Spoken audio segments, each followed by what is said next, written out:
لا الہ الا اللہ پڑھ لا الہ الا اللہ۔ تو اللہ تبارک و تعالی نے عرفے کے دن کو ان 10 دنوں میں سب سے زیادہ فضیلت دی۔ عرفے کا دن 9 ذی الحجہ وہ سب سے زیادہ فضیلت کا دن ہے۔ جیسے میں نے پچھلے بیان میں عرض کیا تھا کہ 10 دن جو گزر رہے، یہ 10 دنوں سے مراد 9 دن ہیں، ان 9 دنوں میں سے ہر ایک دن ایک روزے کا ثواب 1 سال کے روزے کے برابر ہوتا ہے۔ اور عرفے کے دن اگر کوئی شخص روزہ رکھے تو اس میں رسول اللہ صلی اللہ علیہ وسلم کا یہ ارشاد مروی ہے کہ مجھے اللہ تعالیٰ کی رحمت سے امید ہے کہ ایک عرفے کا روزہ 1 سال پہلے کے اور 1 سال بعد کے گناہوں کو معاف کر دے گا۔ یہ بات میں پہلے بھی کئی مرتبہ کہہ چکا ہوں کہ یہ جو حدیثوں میں آتا ہے کہ گناہ فلاں عمل سے گناہ معاف ہو جائیں گے، فلاں عمل سے گناہ معاف ہو جائیں گے، تو اس سے مراد صغیرہ گناہ ہوتے ہیں، چھوٹے گناہ۔ جو کبیرہ گناہ ہوتے ہیں وہ بغیر توبہ کے معاف نہیں ہوتے، اور جن گناہوں کا تعلق بندوں کے حقوق سے ہوتا ہے، کسی بندے کو کوئی نقصان پہنچا دیا، اس کو کوئی تکلیف پہنچا دی، اس کا کوئی مالی حق ضبط کر لیا، یہاں تک کہ اس کی غیبت کر دی اور اس کے اوپر بہتان لگا دیا، یہ گناہ کسی بھی عمل سے معاف نہیں ہوتے، بلکہ انسانوں سے جب تک معافی نہ مانگی جائے، جن کا حق طلب کیا گیا ہے، اس وقت تک معاف نہیں ہوتے۔ لیکن چھوٹے موٹے گناہ جو ہم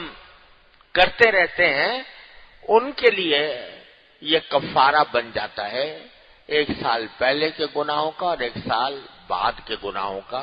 عرفے کے دن کا روزہ۔ یہاں ایک بات کی وضاحت بہت ضروری ہے جو آج کل بکثرت لوگوں کے دلوں میں پیدا ہوتی ہے کہ 9 ذی الحجہ کو یوم عرفہ کہا جاتا ہے، اور اس لیے کہا جاتا ہے کہ 9 ذی الحجہ کی تاریخ میں حجاج جو حج کرنے کے لیے گئے ہوئے ہیں وہ میدان عرفات میں جمع ہوتے ہیں اور وہاں پر وقوف کرتے ہیں، کھڑے ہو کر ذکر، تسبیح، دعا اس میں مشغول ہوتے ہیں۔ تو میدان عرفات میں اس وقت چونکہ لوگ جمع ہوتے ہیں، لہذا اس دن کا نام یوم عرفہ ہے، رکھ دیا گیا یوم عرفہ اس کا نام۔ اب بعض حضرات کے دل میں یہ خیال ہوتا ہے کہ پھر تو یوم عرفہ اور اس کی تمام فضیلتیں اس دن ہونی چاہیے جس دن حجاج وہاں عرفات میں مقیم ہیں، لہذا عرفے کا روزہ بھی اس دن رکھنا چاہیے جس دن حجاج عرفات میں وقوف کر رہے ہیں۔ اب ہمارے ہاں وہ دن ابھی 9 ذی الحجہ سے پہلے آتا، ہمارے ہاں 8 ذی الحجہ ہوگی اور سعودی عرب میں 9 ذی الحجہ ہوگی۔ چنانچہ حجاج جو ہے عرفات کے اندر ان کا جو وقوف ہوگا وہ 9 ذی الحجہ کو ہوگا، اور وہ ہمارے ہاں 8 ذی الحجہ ہوگی۔ تو بعض حضرات سمجھتے ہیں کہ یہ یوم عرفہ کے روزے کی جو فضیلت ہے یہ اس دن ہوگی جس دن حاجی عرفات میں جمع ہو رہے ہیں، اور وہ ہمارے لحاظ سے 8 ذی الحجہ ہوگی۔ تو اس وجہ سے وہ سمجھتے ہیں کہ اس دن کی روزے کی جو فضیلت ہے وہ وقوف عرفات کے ساتھ منسلک ہے، اس کے ساتھ نتھی ہے، اور جب وہاں جمع ہوں گے تو اس وقت ہم روزہ رکھیں گے تو عرفے کی روزے کی فضیلت ہوگی۔ اس میں یہ بات تو میں پہلے کہہ چکا ہوں کہ ان 9 دنوں میں سے کسی دن بھی روزہ رکھے تو آدمی فضیلت ہے اس کی 1 سال کے روزے کے برابر ہے۔ لیکن یوم عرفہ کی جو فضیلت ہے وہ 9 ذی الحجہ کی وجہ سے ہے، 9 تاریخ کی وجہ سے۔ یہ نہیں کہ جس دن عرفات میں حجاج حقیقتاً جمع ہیں وہ دن ہمارے لحاظ سے یوم عرفہ ہو،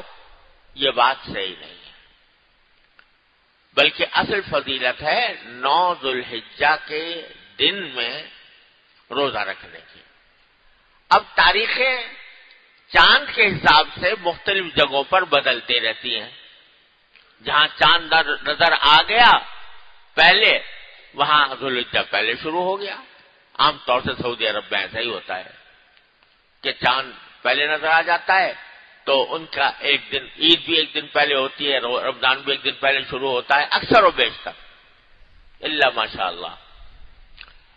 تو اب ہم مکلف ہیں اس بات کے کہ ہم اپنی رویت کے حساب سے جس دن ہمیں جو چاند نظر آیا اس کے حساب سے جو ہماری تاریخ چل رہی ہے، اس میں جب 9 ذی الحجہ کا دن آئے گا تو ہمیں وہ ہمارے لحاظ سے وہ دن ہوگا عرفے کا دن، اور جب ہمارے لحاظ سے وہ عرفے کا دن ہوگا، نام ہو اس کا نام عرفہ، نام یوم عرفہ رکھ دے گا، 9 ذی الحجہ اصل مقصود ہے۔ تو 9 ذی الحجہ ہمارے ہاں جس دن واقع ہوگی اس دن کا روزے کا وہی حکم ہوگا انشاءاللہ جو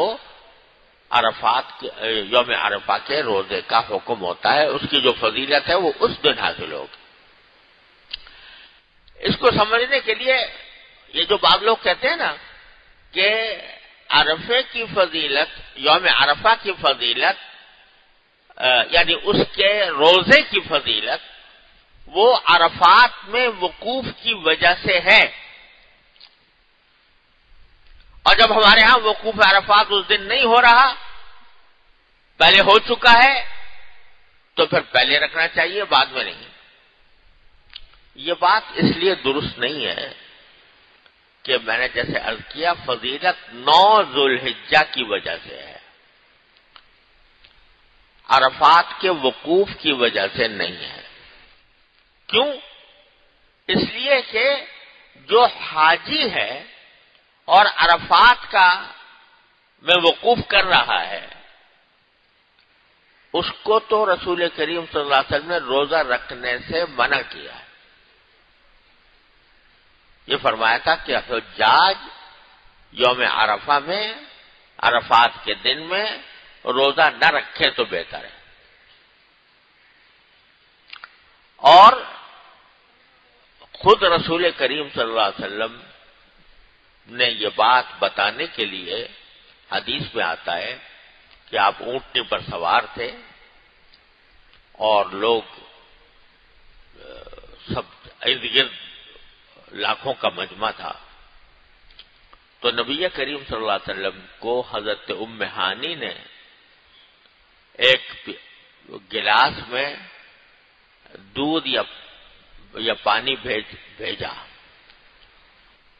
کیونکہ یہ مسئلہ چل رہا تھا صحابہ کرام کے درمیان کہ آیا رسول کریم صلی اللہ علیہ وسلم آج کے دن روزے سے ہیں یا نہیں ہے، آپ نے روزہ رکھا ہے یا نہیں رکھا۔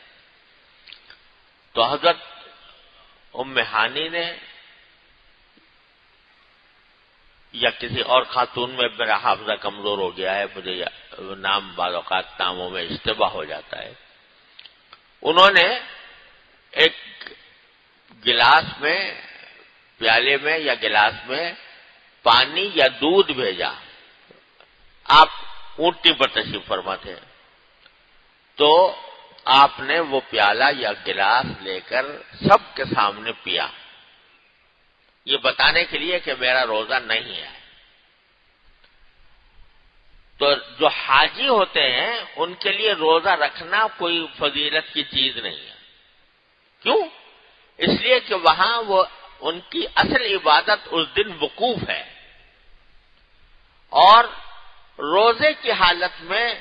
نشاط کے ساتھ اور حاضر دماغی کے ساتھ وہ وقوف کی عبادتیں انجام نہیں دے سکتے، اس واسطے ان کو منع کیا گیا ہے، الا یہ کہ کوئی بہت طاقتور آدمی ہو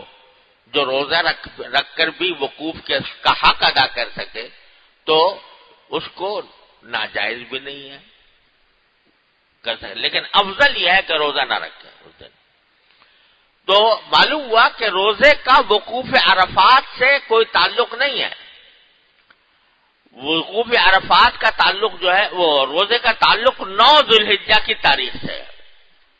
تو اب 9 ذی الحجہ کی تاریخ جس جگہ جب آئے گی انشاءاللہ روزہ اس دن کی فضیلت روزے کی حاصل ہوگی۔